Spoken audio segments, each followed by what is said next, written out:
Saludos cordiales mis amigos, ¿cómo están? Muy buenas noches, las 22 horas con 20 minutos, un placer tenerlos junto a Vital, el agua que es vida, se embotella en todo el país a través de Embole Sociedad Anónima. Con gas o sin gas, el agua es vital, el agua es vida y por supuesto en envases de 600 cc y de 2 litros. Hoy, cargadísimo el programa. Conflictos en el Comité Cívico Femenino, para variar otro conflicto en Cochabamba. Estaremos hablando con la primera vicepresidenta, Pilar Pedraza, conflictos que se solucionaron a último momento en Quillacollo, entre fraternos y no fraternos. Estaremos con dos candidatos a la Universidad Mayor de San Simón, candidato a rector Carlos Espinosa, candidato a vicerrector Julio Medina. Vamos a hablar con el presidente de la Corte Superior de Distrito. Hoy día hubo problemas, allanaron oficinas de un juez. Y hoy, en la apertura del programa, vamos a hablar con el magíster Alfonso Mejía sobre un tema que el día de hoy ha estado en primera plana de los periódicos y en la última semana se ha hablado mucho, y el tema de la caída de las bolsas. Ahora queremos hablarle en cristiano y queremos entender qué es lo que ha pasado. Alfonso, ¿cómo estás? Buenas noches, Mauricio. Muchísimas gracias. Ha sido Alfonso mi docente en la maestría, precisamente en finanzas y en la parte relativa al tema de las bolsas, por eso hemos recurrido a él para hablar el día de hoy. Es un profesional muy exitoso, es gerente financiero de Comteco, y viene en calidad de docente de este tema para hablar. Hoy esta fue la fotografía que se imprimió en los tiempos. Una persona de las bolsas con tremenda bandera americana y se agarraba la cabeza. Me parecía una foto muy similar, parecía que hubiera descendido el Bilster, algo así, una preocupación que embargaba el corazón. Y nosotros queremos saber qué es lo que tú opinas. ¿Qué ha pasado realmente? Ese temor a la recesión hundió a las bolsas, decía el titular. Bueno, probablemente mañana, si los tiempos siguen esa línea, veamos la bolsa repuntó. ¿Tan rápido puede cambiar esto? Sí, bueno, lo que pasa es que el fenómeno que se ha dado, el desplome del día de ayer, es la gota que derramó el vaso, fue el cambio de la categoría crediticia de los Estados Unidos como deudor. Sin embargo, las últimas semanas ya se veía venir una baja en los mercados accionarios a raíz de las preocupaciones con los fundamentos económicos de Europa y la incapacidad del gobierno norteamericano de llegar a un acuerdo político de tal manera de hacer su déficit y deuda fiscal sostenible en el largo plazo. Entonces, más que el efecto del cambio de la categoría de la deuda crediticia de Estados Unidos, lo que refleja es la falta de confianza de los inversionistas en una recuperación sólida de los Estados Unidos y las economías desarrolladas sobre todo. Venían, el primer trimestre de este año, Estados Unidos estaba retomando la senda de crecimiento, pero fenómenos adversos como el tsunami de Japón, el incremento del precio del petróleo, han hecho que las cifras macro los últimos 2 trimestres sean un poco más pesimistas. Entonces lo que ha hecho esto es incrementar aún más las expectativas de una lenta recuperación de la economía de los Estados Unidos. Ese déficit fiscal exagerado de los Estados Unidos, ¿cuál es la incidencia real en esta calificación que por primera vez en la historia norteamericana baja de AAA a AA positivo? Bien. La calificación crediticia es una opinión que da una agencia calificadora. En este caso, la que ha bajado la calificación crediticia ha sido la Standard & Poor's. No lo han hecho las otras grandes agencias como la Moody's o Fitch Ratings. Expresa el temor, está dando una señal de alerta al inversionista de que en el largo plazo, de repente podría tener algunos problemas o el riesgo de que eventualmente Estados Unidos incumpla con su deuda se ha incrementado, pero levemente. AA más sigue siendo una de las mejores calificaciones crediticias, que significa que tiene una muy buena capacidad de pago y es poco vulnerable frente a eventos adversos. AAA es extremadamente fuerte, AA es muy fuerte, ¿sí? El tema más ha sido un impacto psicológico y ha reforzado las expectativas negativas que tenían los mercados. ¿Por qué la caída en cascada en los mercados latinoamericanos. ¿Cuál es el grado de influencia de la Bolsa de Nueva York para que haya caído un 5.5%, pero que en Santiago ha caído en 6.92%, en Argentina lo propio, niveles inclusive más altos que los norteamericanos? Aquí hay una paradoja, porque ante una falta de confianza de la deuda del gobierno de los Estados Unidos, los inversionistas deberían haber exigido una mayor tasa de interés a los bonos del gobierno de los Estados Unidos y por lo tanto hacer bajar su precio. Paradójicamente lo que han hecho es refugiarse comprando aún más bonos de deuda del gobierno de los Estados Unidos, haciendo subir su precio y bajando la tasa de interés. Es algo paradójico. A cualquier empresa que le deterioran la calidad crediticia sabe que debe pagar una tasa de interés mayor. Entonces, estos temores han hecho, ok, la deuda de los Estados Unidos no está tan bien como estaba, pero sigue siendo la mejor alternativa frente a otras, como es invertir en acciones de empresas en el mismo Estados Unidos o acciones de empresas en las bolsas latinoamericanas. Y prácticamente han cambiado sus posiciones. Lo único que ha subido en este contexto ha sido el oro y algunas monedas. Han salido vendiendo dólares para refugiarse en yenes y francos suizos. En Latinoamérica el tema de las monedas ha sido una reacción mixta. En algunos países como en Chile se ha depreciado su moneda, en cambio otros como la Argentina por el contrario se ha apreciado. Entonces esa es la razón principal. Los inversionistas han largado la venta las acciones de las empresas y se han refugiado en instrumentos de menos riesgo como la propia deuda del gobierno de los Estados Unidos. ¿Qué es lo que pasa en Bolivia? ¿Afecta, se siente, no se siente, afectará? El efecto viene dado por la importancia de algunos precios para la economía boliviana. El precio del petróleo ha caído, impulsado por una percepción de una menor demanda, y no olvidemos que el precio del gas que vendemos a Brasil y a la Argentina está estrechamente ligado con el precio internacional del petróleo. Entonces, al caer el precio del petróleo, y si esta caída se mantiene, probablemente se reduzcan los ingresos provenientes de la venta de gas al Brasil y a la Argentina. Por otro lado, los minerales también han caído de precio y siguen siendo uno de los principales rubros de exportación. Por otro lado, podría haber algún efecto en el valor de las reservas internacionales. El 55% de las reservas internacionales del país están denominadas en moneda extranjera. Y el principal temor era que la parte de las reservas que estaba invertida en bonos del Tesoro norteamericano hubiera perdido valor, pero por el contrario lo que ha sucedido es que los bonos del Tesoro norteamericano han incrementado de valor. ¿En qué medida pueden ser las caídas en los precios de los minerales, fundamentalmente y del petróleo, caídas psicológicas producto de esta recalificación? ¿Crees tú que en el corto o mediano plazo los precios de los minerales y de los hidrocarburos vuelvan a los precios más o menos que estaban este fin de semana pasado?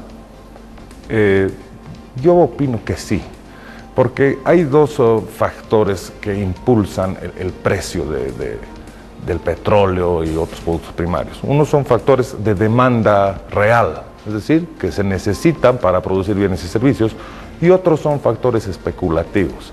Como las tasas de interés y las tasas de rendimiento de los instrumentos financieros tradicionales en el mundo están en niveles muy bajos, los inversionistas han encontrado en el precio de las materias primas un instrumento de inversión también. Entonces, en la medida en que las economías empiecen a salir de este bajo crecimiento, podríamos esperar que los inversionistas retomen inversiones tradicionales como acciones de empresa e instrumentos de deuda, y por ese lado bajar el precio de las materias primas y dejarlo más relacionado al comportamiento de demanda real. Pero en el corto plazo yo estimo que va a repuntar el precio.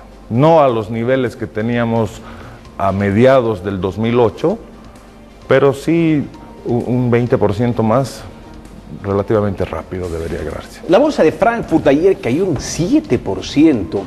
Si recordamos que el año 2008 la bolsa de Nueva York cayó en 4.4% debido a un escandalete financiero, y ayer cayó en un 5.1%.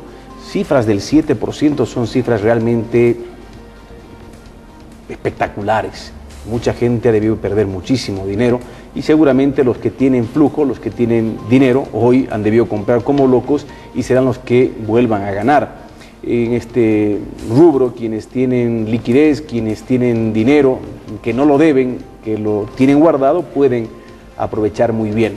Pero lo que tú decías, ayer o esta mañana Los Tiempos salía con una nota, un titular, y hoy ya en Los Tiempos, en la edición digital vespertina, ya aparece este titular. Dice: las bolsas europeas se estabilizan tras el desplome del lunes. Luego del viento viene la calma. Así es. Recordemos que el cambio de calificación se dio el viernes y sábado y domingo los mercados están cerrados. Lo que hemos visto ayer es la primera reacción de los inversionistas. Y durante el día de ayer se han dado varias señales. El propio presidente de los Estados Unidos ha salido haciendo declaraciones, minimizando el criterio de la calificadora de riesgo. Hoy en la tarde la Reserva Federal de los Estados Unidos ha tenido una reunión de política monetaria donde ha anunciado su decisión de mantener las tasas de interés bajas entre un rango del 0% al 0.25% durante un par de años más. Adicionalmente, el Banco Central Europeo ha salido a los mercados a comprar deuda de los países más complicados en ese tema, que son España e Italia. Entonces eso ha transmitido más calma a los mercados y básicamente se constituye en una señal de que las instituciones no van a dejar caer a los gobiernos. Y la bolsa de Londres cayó en un 5%, hoy día recuperó un 89%, pareciera una cifra interesante. Ha caído 3.20 entre el viernes y hoy día, no deja de ser alarmante, pero parece que está más fortalecida. La de Milán subió en 1.29, la de Frankfurt, que había perdido 7%, no se recuperó del todo, perdió 0.10, pero ya no está en caída libre.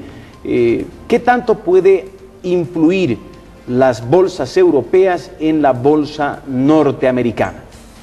Están estrechamente relacionadas, porque hablamos de que en el mundo los inversionistas ahora trabajan 24 horas al día en prácticamente todos los mercados, ¿sí?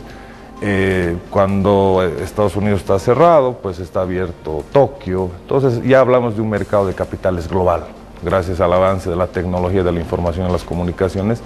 Entonces ya no existen mercados aislados. Todas las bolsas de los distintos valores que hay, acciones, bonos, monedas, commodities, están estrechamente relacionadas. Ayer o el viernes cayó 5% la bolsa de Nueva York. Hoy, hasta mediodía, había recuperado 1.8%, casi un 2%. Luego que hubo la reunión del Comité Federal, perdió ese 1.8% que había recuperado y cayó inclusive 2% más, aunque al final de la jornada logró recuperar. ¿Por qué esas fluctuaciones tan vertiginosas con una sola reunión? Dicen que cuando salió Barack Obama a dar el anuncio y respaldar la economía, más bien, en vez de impulsar, logró que bajara 1,5 puntos más. ¿Percepciones? Percepciones, inversionistas que buscan rentabilidad en el muy corto plazo, ¿sí? Eso es lo que se llama como el day trading. Son aquellos que viven de la compra-venta diaria de instrumentos financieros. Entonces, aquellos inversionistas que lo hacen con una expectativa de largo plazo no se preocupan mucho de estas variaciones, ¿no? Estos son más movimientos especulativos, son apuestas hacia la dirección del precio de una determinada inversión financiera. No ocurre lo mismo con las bolsas europeas que hoy día recuperaron. Las bolsas asiáticas siguieron cayendo. La de Shanghái, la de Hong Kong, la de Tokio han mantenido fuertes pérdidas porque es más duro el efecto en las bolsas asiáticas. Sí. Como te mencioné, lo de Europa está explicado por la reacción del Banco Central Europeo. En Asia, la principal preocupación tiene que ver también con el con la calidad crediticia de la deuda de los Estados Unidos. China es el principal acreedor de los Estados Unidos. De los 14.3 trillones de dólares que es la deuda de los Estados Unidos, 1.2 se los adeuda a China, cerca de 1 millón a Japón. Entonces, ahí está el temor a que la pérdida posible de valor de los bonos vaya a generar pérdidas muy grandes a los gobiernos asiáticos, principalmente a la China. Hace 4 años hubo una crisis similar en términos porcentuales, 4 a 5%, es casi lo mismo, pero esto se sucedió por hipotecas de alto riesgo en Estados Unidos.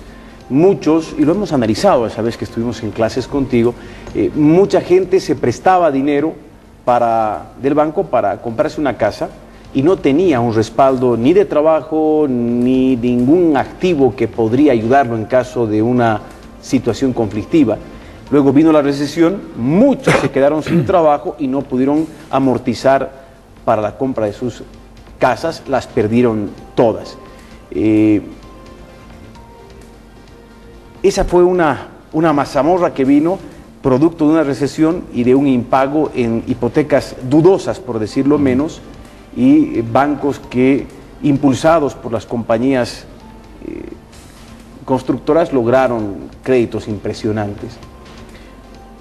¿Cómo entender que luego de semejante crisis haya otras crisis en Estados Unidos con tan poco tiempo de cercanía, 4 años? Se hablaba de la gran recesión de los 30 en Estados Unidos. Y luego de eso hubo algunos problemas, pero no tan serios ni tan continuos. Lo que pasa es que aún se arrastran las secuelas de la gran recesión que ha existido en el 2008, a fines del 2008 en Estados Unidos. Aún Estados Unidos, a raíz de ese cambio estructural en la condición de las empresas y las personas sobreendeudadas, no ha retomado los patrones de crecimiento. Los consumidores siguen siendo más cautos en cuanto a su gasto, las empresas más cautas en cuanto a sus inversiones, entonces se mantienen el nivel de desempleo, el bajo gasto de consumo, la baja inversión. Entonces está todavía Estados Unidos en una posición macroeconómica muy vulnerable y su sector fiscal más aún, porque adicionalmente tiene un problema político, porque la solución para el tema de la deuda de los Estados Unidos es que se llegue a un acuerdo para aumentar ingresos, es decir, impuestos, y reducir gastos.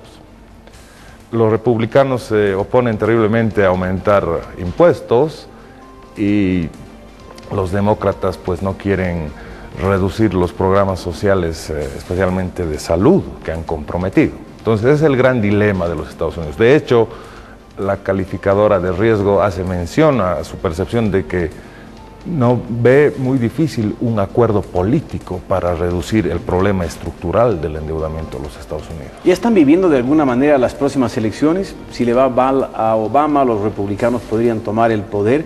¿Es tan importante llegar al poder que pueden sacrificar inclusive su propia economía, su perspectiva, su don de mando en el mundo, por decir lo mínimo?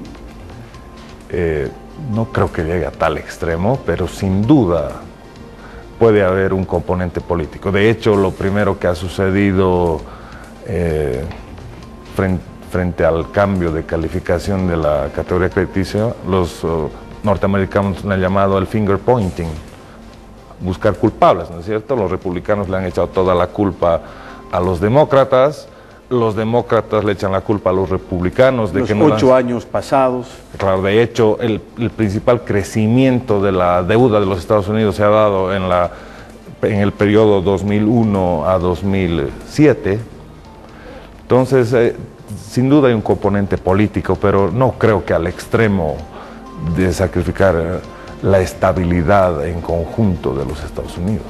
Muchísimas gracias a Alfonso Mejías, quien ha tenido la tremenda gentileza de explicarnos qué es lo que pasa en las bolsas. Mañana, por último, ¿qué crees que va a pasar? No tienes bolita de cristal, yo sé. ¿Qué crees que mañana va a pasar luego de que el viernes hubo pérdidas importantes, hoy día se recuperaron algunos mercados.